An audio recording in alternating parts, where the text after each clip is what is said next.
Tuesday. What's going on, everybody? Midday 2:20. It's almost over. If you're on the West Coast, East Coast, your day's wrapping. How's everybody's day going so far? Today was sluggish for me. I couldn't pull it together. I don't know if it's because we had our tournament yesterday, so maybe just that. I was exhausted, but struggling today. Today I had a hard time getting it going. Weatherford, what's up? What's up? Cheetah, what's going on? Zizmudio, what up? What's going on, everybody? Mikey Days, my every day, man, it's something new. Today was a struggle, though. I just couldn't get it firing. I felt like I just had to push. 2 coffees before 10. Curtis, what's up, legend? Miss you too. Hope all is well. Looks like you're killing it. I'm following on social. Jake, what's up, legend? What's going on? Where the hell is Retta? Retta hit me up recently. Let me know if you guys think we should do this. Retta hit me up when I got elected to city council. And he was like, dude, I want to shoot this photo of you. Basically, you know, the dais behind you, you in a suit, looking down like through the stadium, you doing a kickflip. It would be the sickest photo. I don't know if the city's going to let me do that. I have a city council meeting tonight, so maybe I'll talk to him. But that's something he wanted to do that, I don't know, maybe we got it. Hey, Mikey, I'm here from San Jose. Coach Matt B. I was in Sacramento last week, so I was close to you. I haven't been to Sacramento in so long. It has changed a lot. The downtown, I remember Sacramento, at least downtown, being like more kind of like old feeling. But dude, it's like, seems like a brand new city now. Dude, what? That's dope. Thank you.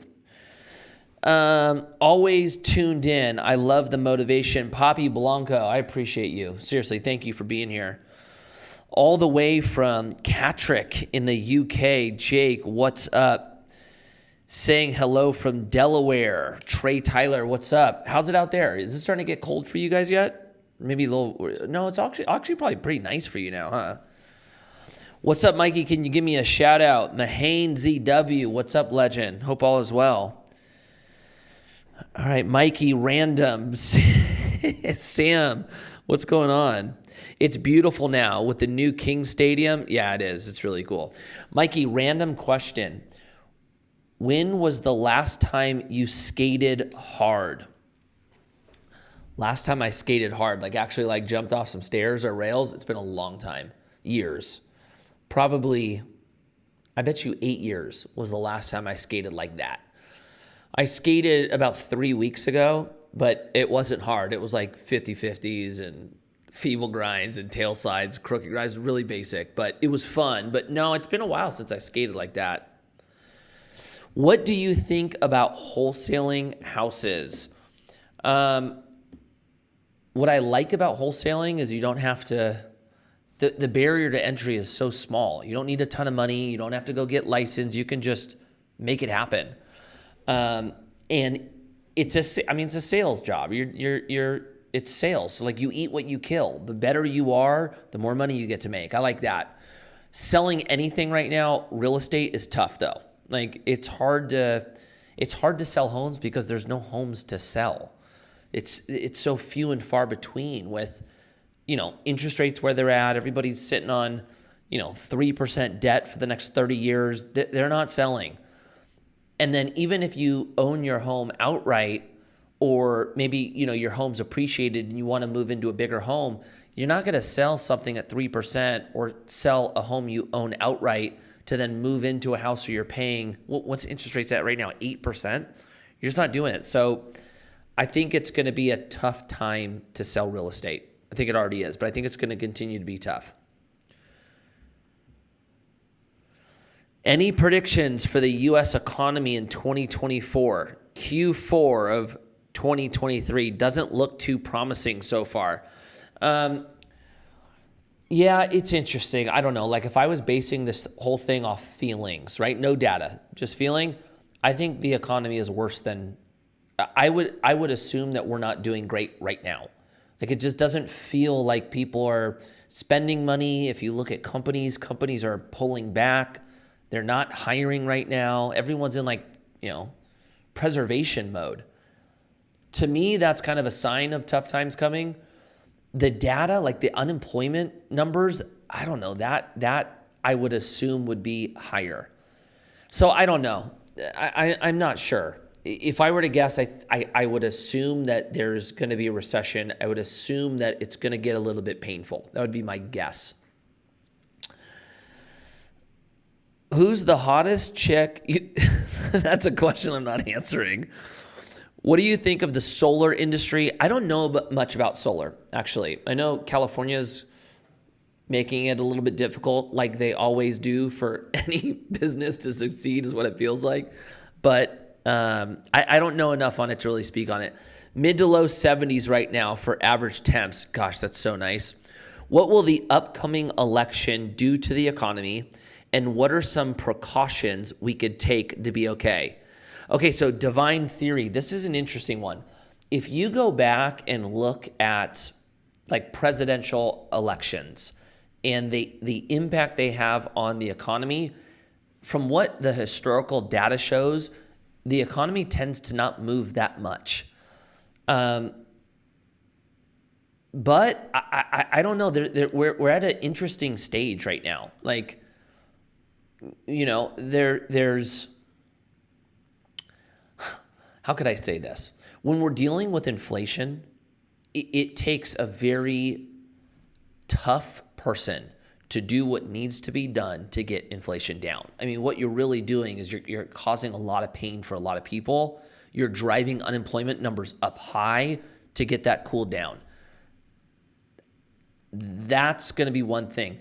The other thing, like nobody really wants to talk about this, but like Social Security, Medicare, Medicaid, like we keep pretending like they're just like all good and healthy and they're going to continue to be here. They're not. Like I'm kind of blown away that no one wants to go near it as far as like, reforming it or figuring something out so that it's actually sustainable.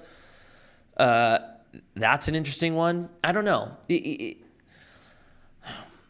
I don't know. I'm not sure, actually. I'm not sure. I mean, what do you guys think? Let's put it in the comments. Like, do you guys, if you look at the polling, right? The polling says the majority of people do not think the economy is being run well. I personally don't. What do you guys think? Do you guys like the way it's being run right now? As far as like something like Bidenomics goes, do you think that's a good approach to take? What do you guys think? For me, look, I'm a business owner. Like, if we're talking about like the economy and getting the economy to a point of thriving, my perspective is you make it easier for business to do business. I think, regulation is important. I'm not saying it's not, but looking at ways to make sure regulation doesn't get in the way of competition, I think is healthy. I'm a big believer in incentives. Like, I know that's something that there's a lot of conversation around. Like, these companies just put their money back into the company, and I think that's a good thing. Like, I think incentivizing innovation ends up creating new product, new systems, which ultimately leads to more jobs, which ultimately leads to the economy growing. I think tech is going to play a big part of this, though. As we start moving further and further into AI, I think that's going to be really deflationary, actually. I think I'm not sure what we're going to do there. We'll see. Let's see what you guys think. Personally, I feel California is effed. When you look at other states and how they're run, the gas being only one example. Yeah, the gas is probably an interesting one, right? And maybe this would be a presidential impact where the current administration, it's a lot of people are really focused on green energy, right? And they're putting a lot of incentive and deadlines on that transition. Well, that is going to increase costs for something like gas. It's gonna be painful during that. And so the conversation, I think, really is, what is the right speed to do it so that if we're transitioning, it's done in a way where people can actually afford the transition. I think that could probably have an impact based on the administration personally. But yeah, I mean, people are feeling it. It's like, yeah. Bidenomics is a nothing burger. I personally don't, I wouldn't run an economy like him. But yeah, was thinking $5 to $7.8 a gallon.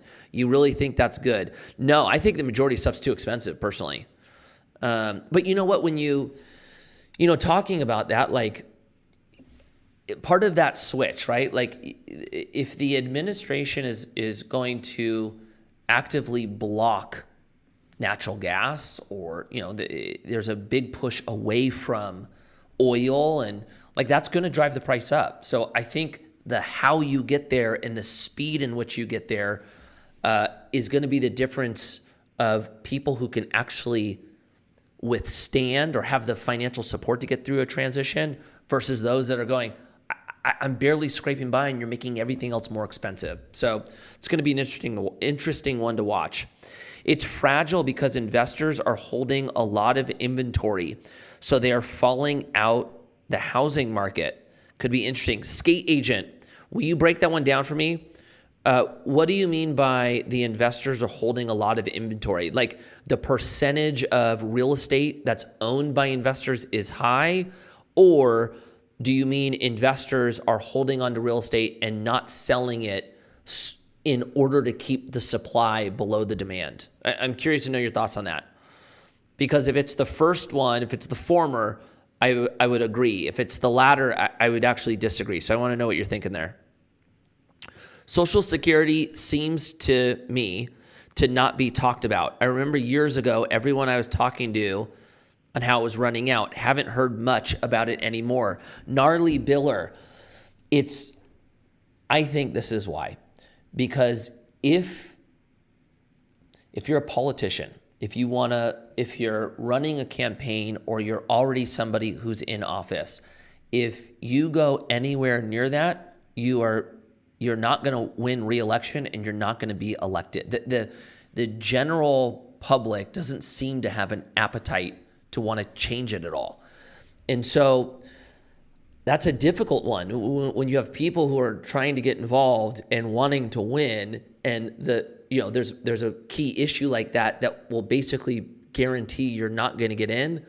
You tend to see people stay away from it. And I don't know, it's concerning because we're going to have to address it. It just depends on if we address it now and actually get ahead of it, or if we wait and address it when it's too late, which typically feels like that's how we operate.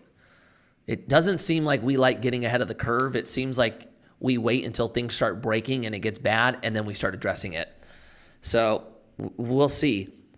I don't know. I don't think it's good, though. It is a scary one that no one talks about. Social Security, the future, y'all. Mikey is right. Yeah, I think we do need to address it. California is killing it. California makes all of the country's money. California economy is humongous. So make America skate again. This is the thing. I criticize California because it's my home, and I think there's things that can be done to make the state operate better. But at the end of the day, we are a massive, massive economy. What do they say? If California was a country, we'd have the fourth largest economy in the world? Is that what it is? It might be fifth, but we have a massive economy. There's a lot of things that happen here. We do set the tone in a lot of ways. So, look, I love it here. It's my home, but I'm definitely not too proud to say there's things that we're doing wrong, and there's things that other states I think are doing right that we could actually, look at how we can apply that to our state to make it better. 100%. Like, I don't think it's a good sign when you have people leaving your state. That's not to say I love it here. I'm here. My family's here. I don't plan on moving. But when you have net migration loss consistently, I usually think that's a sign of something not being run right or being run well. And so we have to ask ourselves the question, what can we change? And in my perspective right now, I would say the two biggest reasons driving people out of California. And I'm looking at your comments right now, so leave your comments so that I can include them. One, the cost of living. California is becoming almost impossible to live in. It's so expensive. So I think there's a big group of people that go, you know what, I can't afford it here. I'd rather, sell my house at $700,000-$800,000 and then buy something for $400K with a lower cost of living. It'll just be, I'll enjoy that more. So I think there's a lot of people leaving for that reason. I think naturally you saw a lot of people leave because of the lockdown. How California went through kind of the COVID moment and the lockdown was different than other states. So I think a lot of people left because they wanted to go to a state that was more open.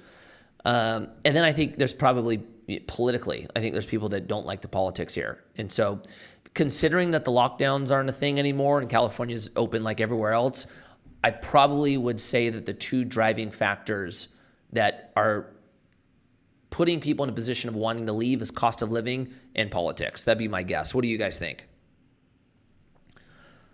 Everything, water, rent, food, every single detail of your life is extremely expensive. I agree. I think it's way too expensive.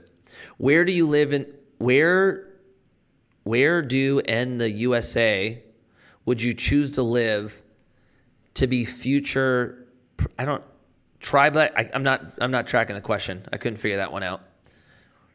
Oh, wait, you redid it. Where would you live in the US after seeing how the economy is going? Like what state would I enjoy living in? I don't know. My wife and I actually, a few years back, she's like, hey, let's go travel around. Like, let's see what's out there. And so, we went to Arizona. We went to, we checked out Austin. I was in Miami probably a couple years ago. We looked at Idaho. I like the Carolinas. There's places that I was interested in seeing, but everywhere I went, I didn't like it as much. What I would say as far as using things that other states are doing to help grow an economy, I think business is a big one. You saw a lot of our business in California leave. It's really expensive to do business here. The regulations are pretty, there's a lot of them, which make it more expensive to do business. One thing that I do think Texas is doing well is they incentivized industry to come. I think Arizona is doing that well. So I'm of the belief that if you get more people wanting to create business in your state, that means more jobs for the residents. And I think that's ultimately a net positive. So, I think we need to be mindful of that. State tax is really expensive here. I think bringing that state tax down would actually be beneficial. I think some of the added taxes that we put on stuff like real estate, that's a big one. I would say this is one thing I would change, actually. And know that this is kind of a catch-22 because from an investment standpoint, my investments are better because of how the state operates. But if you look at housing, right, California housing is out of whack. It's way too expensive. The reason why it's so expensive, or I would say the largest reason, is because it's so difficult to build here. It is so expensive to build here. It takes so long to build, which means it's more expensive to build here. And so a lot of people don't build. A lot of investors go and develop where it's easy to develop. And it's created a scenario where the real estate is too expensive. The supply is just too far below the demand. And so if you looked at something that I think we could do better, I would open the real estate market up. I would, if we're looking at cities, right? The typical amount of time it takes to get a project developed in California, it's 2 or so years to get a project entitled. It's another year or so to get it to basically you can pull permits and break ground. Takes another 2 years to build. Takes another, let's call it, year to lease up. You're 6 or 7 years in on a project from getting it under contract to a finished product online. Where, in a lot of these other states, you could have something fully entitled within 6 months. And so I'd look at really, really streamlining that process. That would save a lot of money. As far as these added taxes, Los Angeles did a mansion tax. They added a tax for anything sold over $5 million for residential. And then if you sold it over 10, it was an added tax. And they're using that added tax to basically build housing for the homeless. That is not how I would go about, one, creating more real estate, and it's not how I'd go about solving the homeless problem. And so I would never allow added taxes like that. I got to be careful with how I say that. I think adding taxes like that keep more investors out and drive the price of real estate up. The homeless issue, I don't think it's going to be solved by just creating permanent homeless housing. I think you actually have to address what are the two biggest components, which are addiction and mental illness. So I don't know. Those are a couple things I would do. What do you guys think of that? Small guy versus big corporations. Who is on the corporate side? So that's a big one. Like when you add regulation, it typically hurts the small business because the bigger businesses, they've got the resources to be able to handle added costs and added fees. And so what it does is it just weeds out all the small business and what feels like the small amount of competition, and ultimately puts us in a place where it's just big business that succeeds. It's driving the prices up because supply is so low and the prices are out of control. Bakersfield prices are silly and unreal. Skate agent, that's 100% right. Yep, 100% right. Mikey Taylor, thanks for the weekly text. Love your skating from city stars to city council. Nolly Crooks GS, I appreciate you. We do this. I do this group text every Monday morning, and I just every Monday morning at 9 o'clock I send a text out.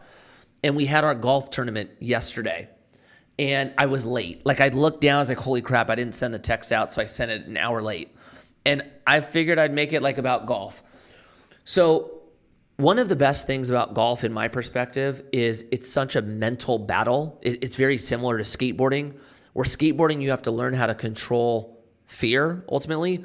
With golf, if you have a bad shot, it's so hard to not think about that bad shot on the next shot. And then that ends up ruining your next shot and your next one and your next one. And I think that's actually a really important life lesson. Like a lot of times we focus on things that happened to us in the past that went wrong. And then once we go to do something new, what holds us back is us focusing on the painful element of a failure in our past. And then we don't ever end up doing anything in the future. So what they say in golf, which can be applied in real life, is treat every shot as a brand new opportunity. If you had a bad shot on the one prior, the next shot is a new opportunity for you to hit a good one. And I think that absolutely applies in real life. If you mess up on something, your next attempt is a brand new opportunity to succeed. If we think of life that way, we're all going to do really well. Official military skate, my man, came yesterday with a busted ankle to golf with us. It was so epic. It was really epic. I'm from New York City. Sales tax and rents are ridiculous. Rich foreigners come here and keep prices up. How do you fix that when the average worker can't afford housing?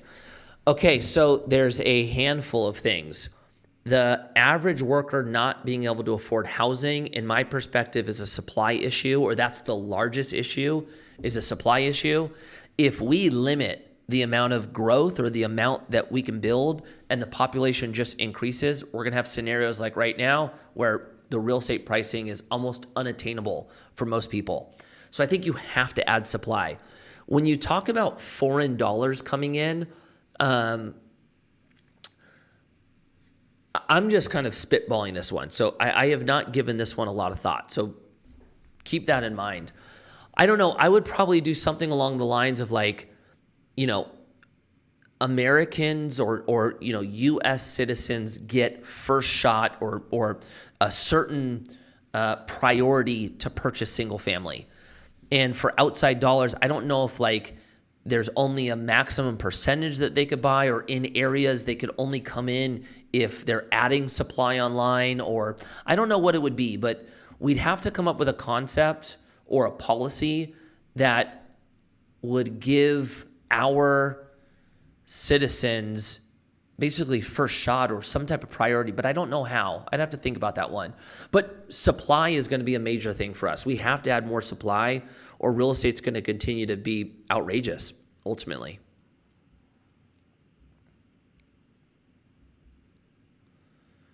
Love that take, Mikey. Solve problems, not the symptoms. Yeah, that, I think it's annoying when you don't try to actually solve something for good. I don't like the Band-Aid approach. All right, I'm going to jump over to YouTube real quick. Good seeing you yesterday. Fun golf tournaments. Zach, thank you for coming, legend. I appreciate you.